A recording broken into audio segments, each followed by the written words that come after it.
Graças e paz, irmãos.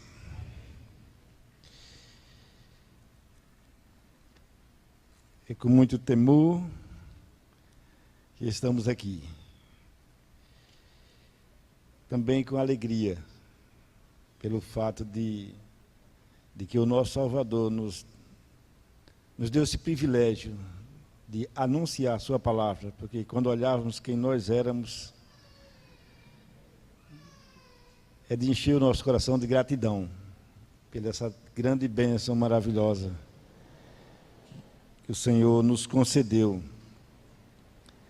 no seu amado Filho Jesus Cristo, uma grande salvação. E a respeito dessa salvação queremos tratar nesta noite. Hebreus 2. Por esta razão, importa que nos apeguemos com mais firmeza às verdades ouvidas, para que delas jamais nos desviemos. Se, pois, se tornou firme a palavra falada por meio de anjos, e toda transgressão ou desobediência recebeu justo castigo, como escaparemos nós, se negligenciarmos tão grande salvação, a qual, tendo sido anunciada inicialmente pelo Senhor, foi-nos depois confirmada pelos que a ouviram, dando-nos Deus testemunho juntamente com eles, por sinais, prodígios e vários milagres, e por distribuição do Espírito Santo segundo a sua vontade. A carta aos Hebreus não tem registro de quem escreveu. E alguns dizem que até não tem um endereço certo para quem ela foi dirigida ou direcionada. Alguns historiadores acham que ela foi, por causa do nome, ela foi escrita exatamente aos hebreus que estavam dispersos por conta da muita perseguição do Evangelho nos primeiros séculos. Tinha muita gente sendo perseguida, morta, e essas pessoas tiveram que fugir de Jerusalém. Muitos deles foram aquela época que imperava o Império Romano, e teve uns imperadores muito cruéis. E por conta disso houve essa perseguição tremenda, e esse autor, certamente um crente fiel ao Senhor, escreveu para consolar esses irmãos e chamar novamente a sensatez, porque alguns estavam se esfriando na fé, estavam fracos, indolentes, como diz no capítulo 5, versículo 11, e desanimados. Versículo 12 deixa bem claro, muitos haviam perdido entusiasmo pela fé, haviam deixado de crescer, outros, ou melhor, de progredir, e sofria de sérias deficiências no que tange à compreensão, ao discernimento espiritual. Outros estavam deixando de frequentar a igreja, ou as reuniões cristãs, como nos adverte o capítulo 10, versículo 25, a advertência era para eles não deixarem de congregar. Versículo capítulo 13 de Hebreus, há uma exortação para pessoas que não estavam considerando os líderes espirituais, não estavam respeitando os líderes espirituais. Tem advertência para essas pessoas. Então a igreja estava assim terrivelmente abalada naquele período. Essa carta ela é muito atual, porque parece que está falando, se for ler, você parece estar falando para os dias de hoje.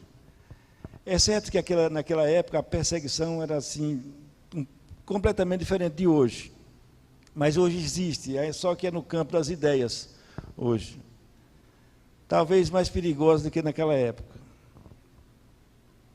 Naquela época muitas pessoas se firmavam muito quando eram perseguidas. esse livro de Hebreus, no capítulo 11, ele traz a memória do povo, a vida dos irmãos do passado, exatamente essa vida dos irmãos do passado, que sofreram terrivelmente, mas almejavam a pátria celeste e não vacilaram na fé. Qual a razão por que eles eram assim, tão firmes? Qual é a razão que nós temos hoje para nos firmar cada vez mais, não nos desviar da fé? A razão é muito simples. Foi Deus quem falou este povo. Deus falou, e lá no livro de Hebreus, no capítulo 1, diz: havendo Deus outrora falado muitas vezes e de muitas maneiras aos pais pelos profetas, nesses últimos dias nos falou pelo Filho, a quem constituiu herdeiro de todas as coisas, pela qual também fez o universo. Ele é o resplendor da glória e a expressão exata do seu ser, sustentando todas as coisas pela palavra do seu poder. Depois de ter feito a purificação dos pecados, assentou-se à direita da majestade nas alturas, tendo se tornado tão superior aos anjos quanto herdou mais excelente nome do que eles. Esta é, para mim, a razão principal para a gente crer, para a gente não desviar da fé. Foi porque Deus tomou a iniciativa de nos salvar. Deus resolveu se revelar a nós. Deus resolveu se buscar a gente, tirar a gente de um lamaçal terrível de pecado que nós estávamos, da morte eterna que já estava sentenciada para nós. Ele nos falou, Ele mandou o seu Filho aqui nessa terra. Ele falou inicialmente pelos profetas do passado. E nós eu trouxe para trazer à nossa memória algumas palavras dos profetas. Primeiro, Moisés escreveu a respeito dessa salvação, lá no capítulo 3 de Gênesis. Disse o Senhor Deus à mulher: que é isto que fizeste? Respondeu a mulher: a serpente me enganou e eu comi. Esse contexto aqui é da queda do homem. Então o Senhor Deus disse à serpente: visto que isto fizeste, maldita és entre todos os animais domésticos e o és entre todos os animais selváticos. Rastejarás sobre o teu ventre e comerás pó todos os dias da tua vida. Sentença para Satanás. Versículo 15 do capítulo 3, ele diz: porém inimizade entre ti e a mulher, entre a tua descendência e o seu descendente. Este ferirá a cabeça e tu lhe ferirás o calcanhar. Aqui está a promessa da nossa redenção, da redenção do homem. Deus diz que da semente da mulher haveria de sair um descendente, Jesus Cristo. E esse iria esmagar a cabeça da serpente, cabeça de Satanás, que lá no início tinha tentado os nossos primeiros pais e eles caíram nessa tentação. Ia nascer um que ia vencer Satanás. E isso quase, talvez mais de 2000 anos antes de Jesus vir. Êxodo capítulo 15. Então entoou Moisés e os filhos de Israel este cântico ao Senhor, e disseram: cantarei ao Senhor, porque triunfou gloriosamente, lançou no mar o cavalo e o seu cavaleiro. O Senhor é a minha força e o meu cântico, Ele me foi por salvação. Este é o meu Deus, portanto eu o louvarei. Ele é o Deus do meu pai, por isso o exaltarei. Certo de 1400 anos antes de Cristo, Moisés falou isso.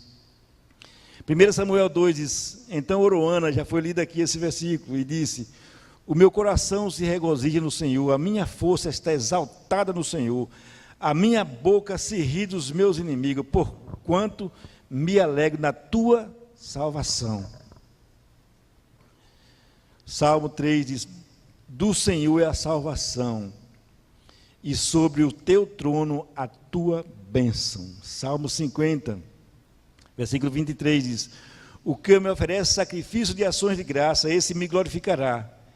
E o que prepara o seu caminho, dar-lhe-ei que veja a salvação de Deus. Isaías 7, já agora no ano 700 antes de Cristo. Portanto, o Senhor mesmo vos dará um sinal. Isso aqui é fantástico. Eis que a virgem conceberá e dará à luz um filho, e ele se chamará Emanuel. Isaías, ano 742 antes de Cristo.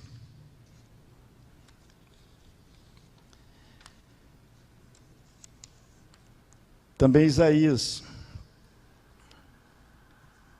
fala: mas para a terra que estava aflita não continuará na obscuridade.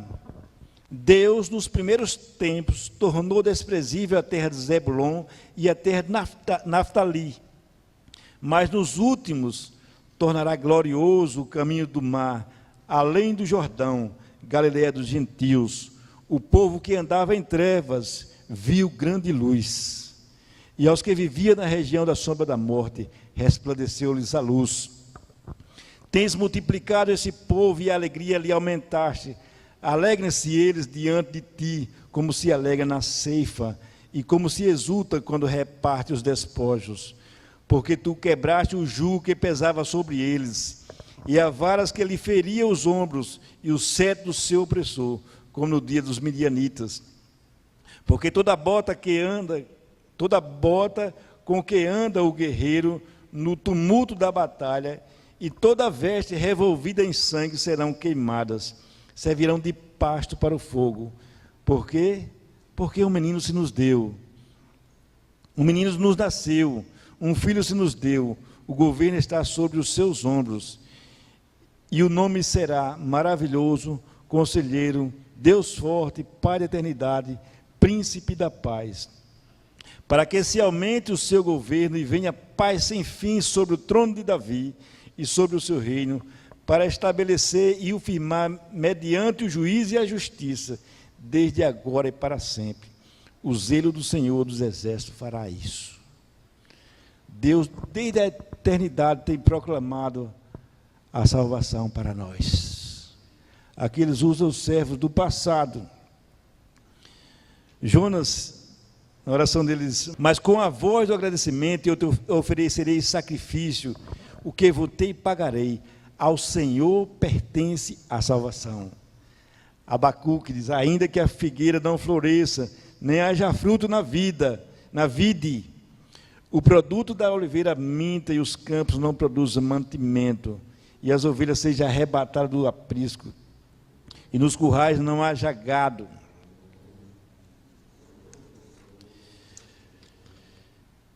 Todavia eu me alegro no Senhor e exulto no Deus da minha salvação. Malaquias, ele traz uma advertência terrível agora. Para finalizar o Antigo Testamento. Pois eis que vem o dia e arde como fornalha. Todos os soberbos e todos os que cometem perversidades serão como restolho, como uma palha que se queima. O dia que vem os abrasará, diz o Senhor dos Exércitos, de sorte que não lhes deixará nem raiz nem ramo. Mas para vós outros que temeis o meu nome, nascerá o sol da justiça, trazendo salvação nas suas asas. Saireis e saltareis como bezerros soltos na estrebaria. Então, Deus falou no passado através de seus profetas. Nesses últimos dias, nos fala através de seu Filho. A Bíblia diz que essas coisas do passado era sombra daquilo que nós estamos presenciando hoje, a salvação do nosso Deus. O Senhor veio na própria pessoa do seu Filho, Jesus Cristo. Toda essa salvação que foram colocadas no Antigo Testamento era a sombra dessa gloriosa salvação que foi culminada ali no Calvário para nós. Por esta razão é que não devemos desanimar. Por essa razão é que devemos nos apegar com mais firmeza às verdades ouvidas. Talvez quando o profeta Isaías profetizava que uma virgem iria dar à luz em Israel, certamente as pessoas achavam que aquilo era loucura. Uma virgem ter uma criança? Uma virgem engravidar? Essa semana, conversando com um rapaz ali, ele viu na minha camisa, estava assim, anuncia a salvação até que ele venha, né? Aí ele disse, não, ele não vem não. Eu digo, assim também falaram as pessoas do passado, quando Isaías disse que uma virgem da luz em Israel, um menino ia ser lá de uma virgem. Eles achavam que era utopia. Eles achavam que era uma coisa, ele até falou, era surreal, né? Era surreal para aquele pessoal naquela época. Mas a virgem deu luz lá, está registrado. Maria deu a luz ali.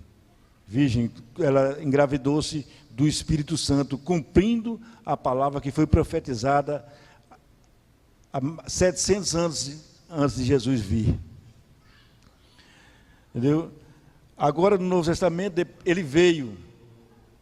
Nós temos o registro que Jesus veio. As pessoas deram testemunho dele, que nós vamos ver na frente. Mas Lucas escreve assim: bendito seja o Senhor, Deus de Israel, porque visitou e redimiu o seu povo, e nos suscitou plena e poderosa salvação na casa de Davi, seu servo, como prometera desde a antiguidade por boca de seus santos profetas. João, do versículo 4, na conversa com a samaritana, Jesus diz, vós os samaritanos adorais o que não conheceis, nós adoramos o que conhecemos, porque a salvação vem dos judeus. Atos, no capítulo 4, diz, e não há salvação em nenhum outro nome, porque debaixo do céu não existe nenhum outro nome dado entre os homens, pelo qual importa que sejamos salvos.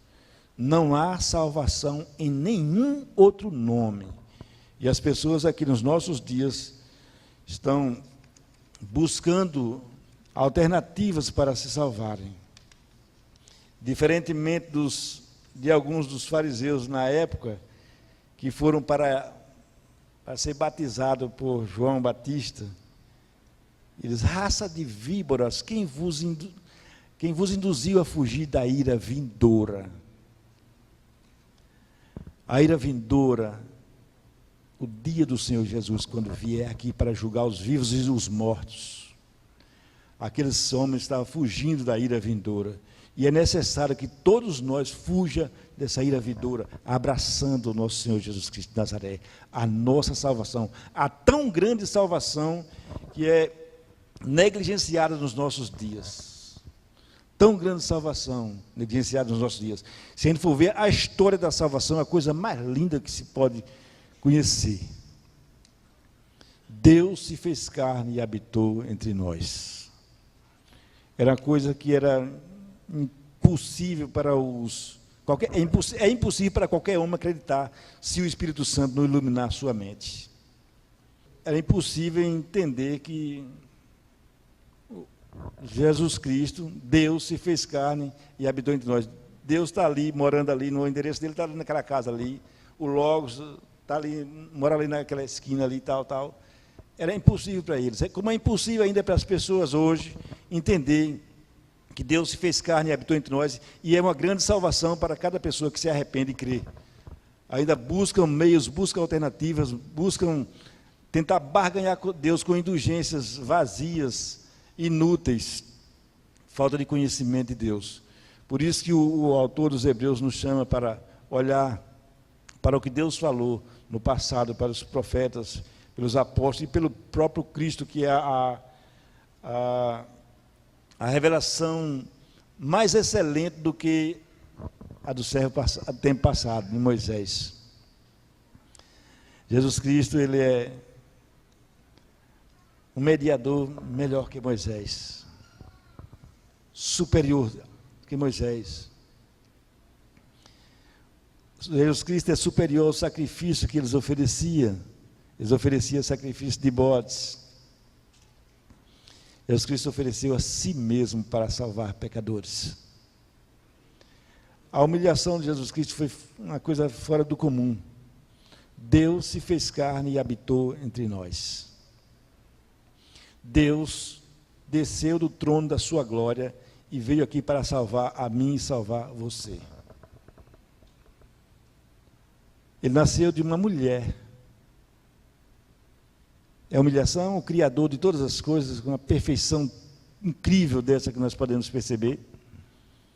Nascer de uma mulher como nasce um de nós, sendo Deus. Ser humilde, se humilhar até a morte, morte de cruz, sofrer terrivelmente, humilhação fora do comum. Passar por um juízo mais desastroso da humanidade. A criatura condenando o seu Criador. Então, tudo isso aumenta ainda a nossa razão para nos apegarmos com mais firmeza às verdades ouvidas, para que delas jamais nos desviemos. Pois se tornou firme a palavra falada por meio de anjos, e toda a transgressão ou desobediência recebeu um justo castigo. Está falando do tempo de Moisés. Ele recebeu a lei, os 10 mandamentos, por intermediação de anjos. E essa lei, quem desobedecia a ela, quem não fizesse caso dela, era morto. Ele tinha que ser morto, ele pagava a pena por isso, por a desobediência da lei de Moisés. Apresentava 2 testemunhas, essa pessoa era apedrejada, era morto.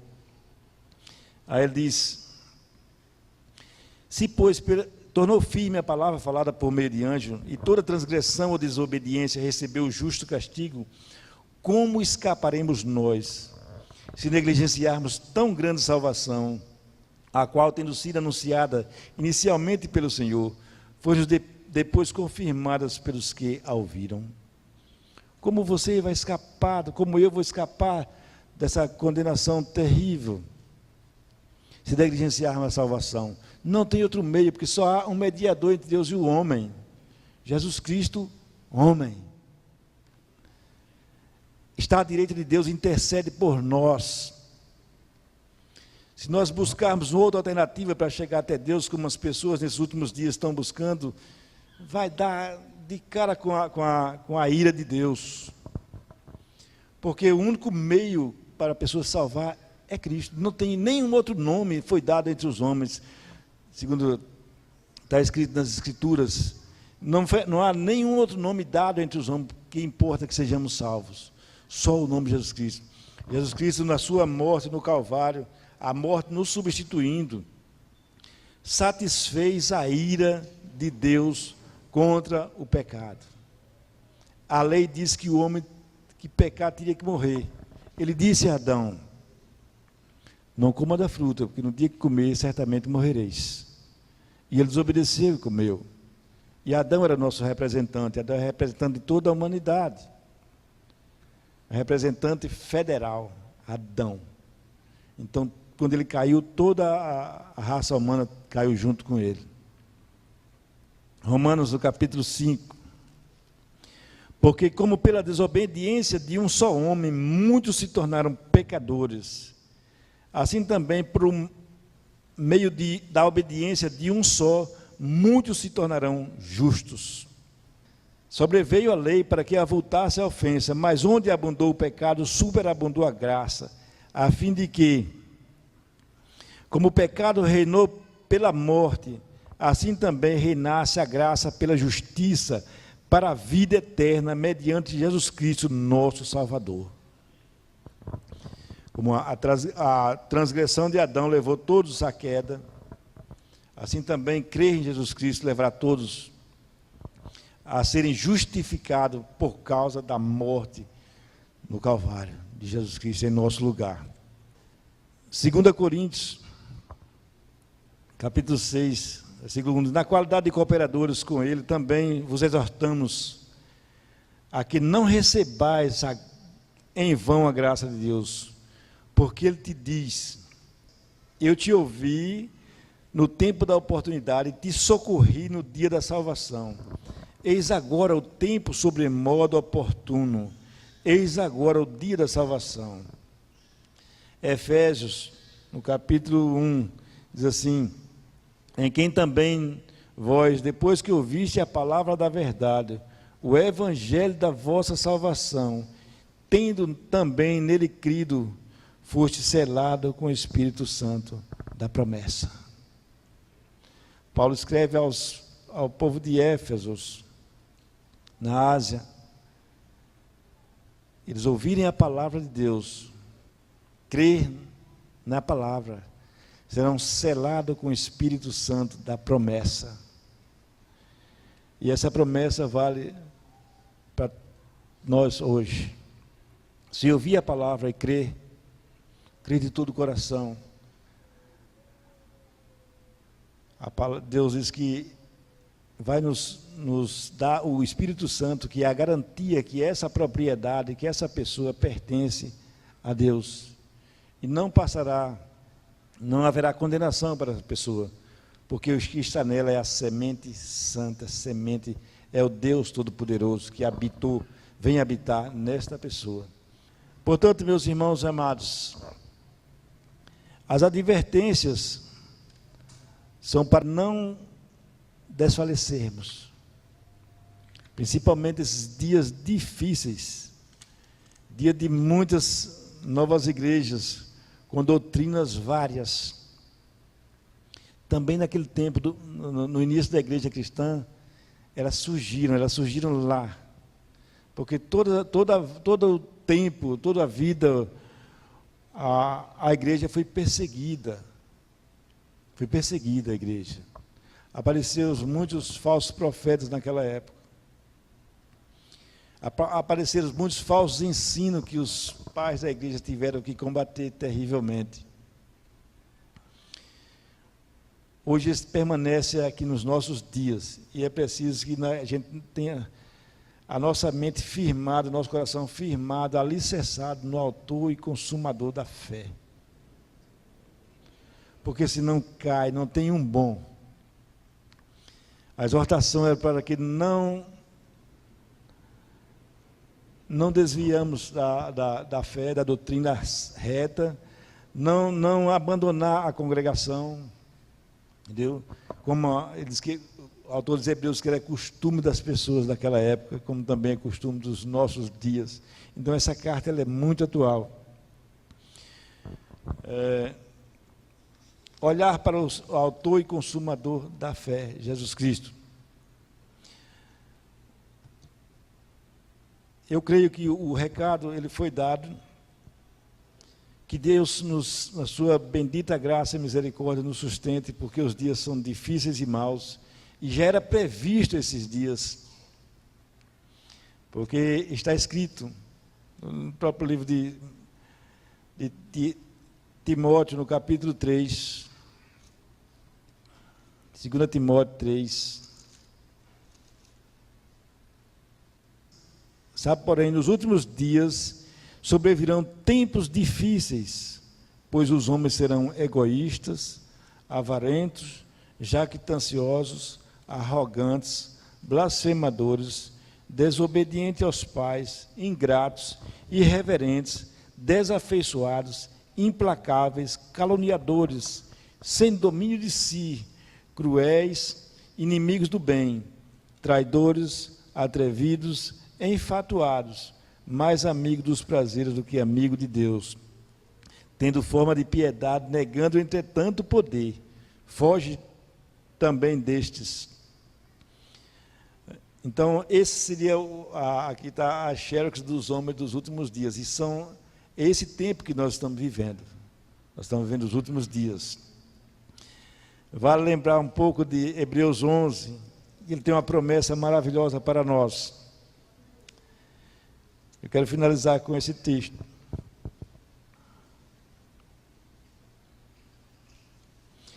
A partir do verso 35, assim: mulheres receberam pela ressurreição seus mortos, alguns foram torturados, não aceitando o seu resgate, já falei, mas para obterem superior ressurreição, Outros, por sua vez, passaram pela prova de escárnio e açoite, sim, até de algemas e prisões. Foram apedrejados, provados, cerrados pelo meio, mortos ao fio da espada, andaram peregrinos, vestidos de peles de ovelhas e de cabras, necessitados, afligidos e maltratados, homens dos quais o mundo não era digno, errantes pelos desertos, pelos montes, pelas covas, pelos antros da terra.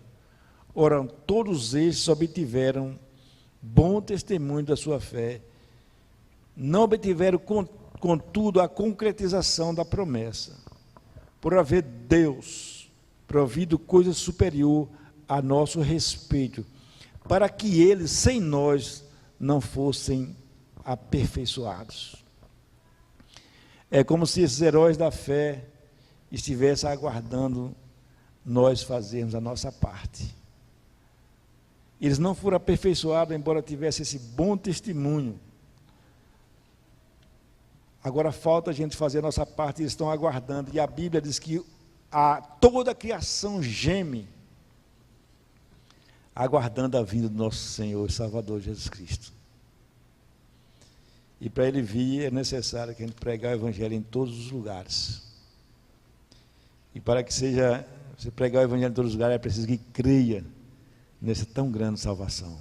E contar às pessoas dessa grande salvação.